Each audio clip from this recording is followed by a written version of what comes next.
Now live. Yeah, there you go. Okay, we'll see if this is working. When's the lesson of the day? Don't report me for living and driving. I'm almost home. So I do this because we don't have time today. I saw about 50 people. The lesson of the day today was very obvious, and it's about Ellacor.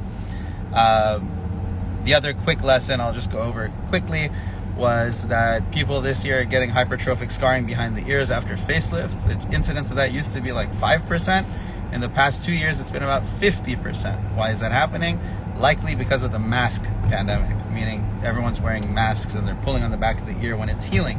The ear heals, or any incision heals, for over a year. So if you start tampering with an incision within that year, it can get thickened and hypertrophic. So that's probably why it's happening. Now, Ellacor. Ellacor is a new type of procedure which is done to tighten the skin of the face. And what the idea is, they think that the guy inventing it says you have excess skin. So instead of shrinking the skin or tightening the skin or lifting the skin, why don't we decrease the surface area, or the amount of skin, by doing 1,000 million billion little tiny holes in the skin. So that's called Ellacor. And seems like a good idea, except for the fact that you put little punches in the skin and you don't close them. So you expect it to contract and close by itself.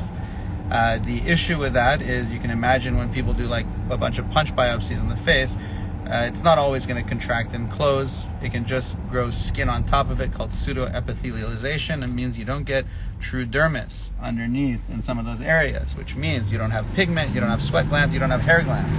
So just like doing an FUE hair extraction, you can get some kind of pigmentary change that would be permanent, which means you could have smooth skin and turn into someone with acne forming skin or acne looking skin or pigment. And this is a true risk. Now, the studies that they didn't show any of that. However, it's been around LA for about a month now, and I've seen 3 patients with that. So I don't know how the study was done. I haven't fully gone through it because I never thought it was a great device to begin with.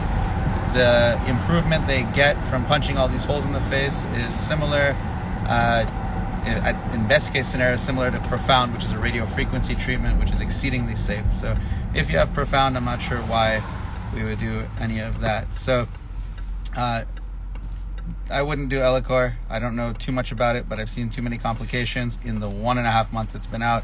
I would be very, very, very cautious. And maybe if you have the lightest thin white skin, you might be okay. If you're somebody who has a tan, I wouldn't do it. If you're somebody who has any kind of sensitive skin, I wouldn't do it. If you're somebody who's not 90 years old, I probably wouldn't do it. So that's our lesson of the day. I hope it's okay. Do you agree? I agree. It's great, actually. It's a really good lesson. What do you say? I'm just really, the mask thing, that really, I guess, screwed everybody's the ears up. It does. Wow. This is real. All right. Insane. We're headed to dinner. I hope everybody has a good night.